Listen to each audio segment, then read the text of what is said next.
Hello नमस्कार, मी बाबूची mummy. तर आपल्या यूट्यूब चॅनलमध्ये तुमचं सर्वांचं अगदी मनापासून स्वागत करते. आणि आम्ही छान असं गॉगल लावले ना, आम्ही कसं दिसतं ते कमेंटमध्ये नक्की सांगा. तर आज चाललो होतो आम्ही आपल्या महाराजांच्या किल्ल्यावर, जो की देवगडपासून 30 किलोमीटरच्या अंतरावर आहे.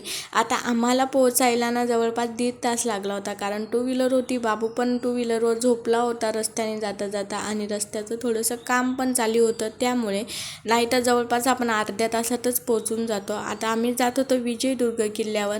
आता महाराजांच्या गोष्टी आणि किल्ले म्हणले ना तर आपल्या अंगातलं रक्त हे सळसळतं. हे तुमच्यासोबत पण होतं का ते मला नक्की कमेंट करून सांगा. मला तर महाराजांच्या गोष्टी ऐकायला, बघायला आणि त्यांची हिस्ट्री कशी घडलेली हे बघायला आणि ऐकायला मला तरी खूप आवडतं. तर चला, ते आम्ही इथे पोचलो होतो. खूप ऊन होतं, त्यामुळं मग कोकम शरबत वगैरे एन्जॉय केलं. आणि चला म्हटलं बोट राईड करूया, कारण बोट राईडमधून ना जो किल्ला दिसतो ना महाराजांचा, जबरदस्त असा दिसतो.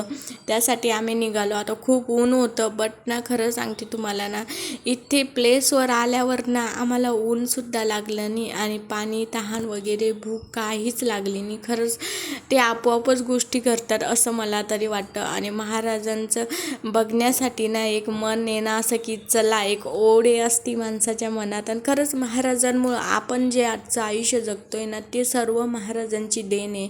त्यांनी जर तेव्हा संघर्ष केला नसता, त्यांनी जर ती गुलामी संपवली नसती, तर मला तरी असं वाटतं की आज पण आपण गुलामीतच जगलो असतो.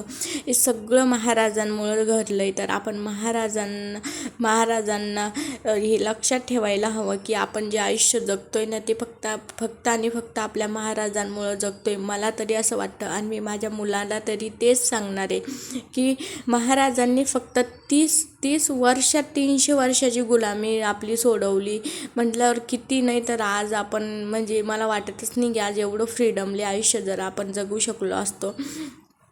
त्यामुळे ना महाराजांचं खूप खूप धन्यवाद. आपण कितीही करा तरीही कमीच आहे. महाराजांविषयी कितीही बोला तरी पण कमीच आहे. खरंच एक राजा घडला आहे, आणि आता असा घडूच शकत नाही असा माझा राजा घडून गेला आहे. तर खरंच तो मला ना खूप असा आनंद होतो. मार्गाचा वापर आणीबाणीच्या प्रसंगी घरावरील स्त्रिया, मुलं बाळ, म्हाताऱ्या व्यक्ती यांना सुखरूप बाहेर काढण्यासाठी या भुयारी मार्गाचा वापर पाहिजे. शिवरायांनी जिंकून घेतल्यानंतर हिंदवी स्वराज्याचा जरीपटका स्वहस्ते पटकवलेला हा एकमेव जलदुर्ग आहे. आणि पहिला जरीपटका त्या ठिकाणी पडकला होता, म्हणून ती निशाणी नाव आहे. वॉल्टर बुरच्या त्या दिवसाच्या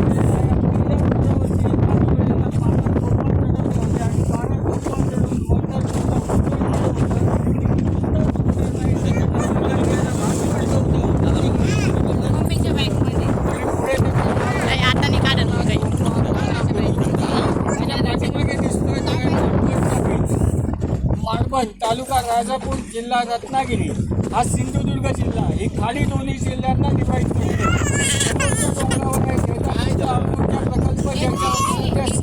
खाली बस आता या बाबांनी ना आपल्याला खूप छान अशी माहिती सांगितली किल्ल्याची. काही ऐकायला भेटली, काही भेटली पण नाही, कारण छोटं बेबी खूप रडत होतं आपण बोटमध्ये असल्यामुळं, त्यामुळे. बट मला असं वाटतं की तुम्हाला पण माझ्यासारखी बऱ्यापैकी अशी माहिती कळाली असेल. आणि ह्या किल्ल्याची एक युनिक गोष्ट सांगायची म्हणलं ना, तर याचा ना दरवाजाना जवळपासनं लवकर ओळखूच येत नाही. मी तर म्हणते की त्या काळात ना हे जे युद्ध करणारे लोक होते ना, ते आपल्या किल्ल्यावर झडप घ्यायचे, त्यांना तर खूप प्रॉब्लेम आलेला आहे, हे मला तरी वाटतं. त्यानंतर बघा, हा आहे मेन इंटरेस्ट. आता एवढा पायी आलो, पण तिथे काही दरवाजा नव्हता. हा डायरेक्ट मेन इंटरेस्ट आहे. आणि याच्या लेफ्ट साईडलाच वळालो, दरवाजातून आत आलो की लगेच आपल्या ह्या त्या काळातील तोफा आहे इथे 2 लावलेल्या, आणि खूप छान अशा तोफा आहे. पण फक्त याला टच वगैरे करायला चालत नाही, त्यामुळे ना कोणीही कुठेही गेलं तर नक्कीच त्याला टच करू नका. त्यानंतर त्याच्यासमोर, एक्झॅक्ट समोर, हा असा काही व्ह्यू दिसतो इकडच्या समुद्राचा, म्हणजेच की आपल्या राईट हँड समुद्राचा असा काही व्ह्यूज होता इकडून अलीकडून. मी तर म्हणते सैन्य, आणि मेन म्हणजे ना इथे बघा, हे लगेच दारुगोळ्याचं सुद्धा क्षेत्र होतं. तर तुम्हाला हे दाखवते मी. तर इथे त्या काळात आपला दारूगोळा साठवून ठेवायचे. आणि इथून थोडंसं समोर गेलं ना की लगेच एक भुयारी मार्ग आहे. आता हा भुयारी मार्ग ना डायरेक्ट समुद्रात जाऊन पोचतो. हा मी या अगोदर बघितलेला आहे, पण आता बाबू होता आणि खूप परेशान करत होता म्हणून मी तुम्हाला ती क्लिप नाही दाखवू शकले. बट डायरेक्ट हा समुद्रात जाऊन पोचतो एवढं तरी मी तुम्हाला सांगते. त्यानंतर ना याच्या ना एक्झॅक्ट समोर ना आपल्या महाराजांचा दरबार येतो. तर हा आहे आपल्या महाराजांचा दरबार. इथून आतमध्ये एंट्री केली की हा बघा लगेच इथून वळालं की आपल्या महाराजांचा दरबार लागतो. आणि किती मोठा असा दरबार आहे ना, खूप मोठा हा दरबार आहे. आणि ना इथली एक युनिक गोष्ट अशी की जो माझा नवरा सांगत होता की ह्या भिंतीत जे आपण हळू आवाजात बोललो ना ते लगेच दुसऱ्याला ऐकू येतं, म्हणजे त्याला कानफुशी वगैरे असं आपण म्हणू शकतो आपल्या भाषेत. तर हे खरंच खरं वाटलं मला पण, कारण आम्ही पण ते ट्राय केलं. तुम्ही पण एखाद्या किल्ल्यावर गेले आणि तिथे दरबार असेल किंवा महाराजांच्या किल्ल्यांच्या भिंती असेल ना तर तुम्ही हे नक्की ट्राय करा. आणि त्यानंतर बघा आम्ही हे सगळ्यात वरतीचा कॉर्नर आहे.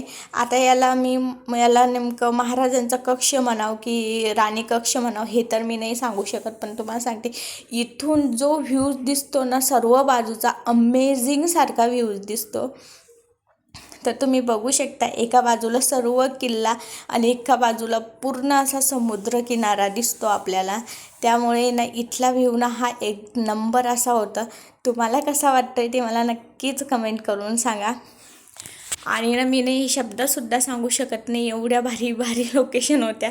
असो त्यानंतर ना मग आम्ही निघालो परतीच्या प्रवासाला. मध्ये आम्ही वाटेत थांबलो, मस्त असं जेवण केलं आणि तिथून पुढे बाबू गाडीवर झोपला आणि आम्ही घरी येण्यासाठी निघालो. तर आजचा ब्लॉग कसा वाटला ते मला कमेंट करून सांगा. लाईक करा, सबस्क्राईब करा.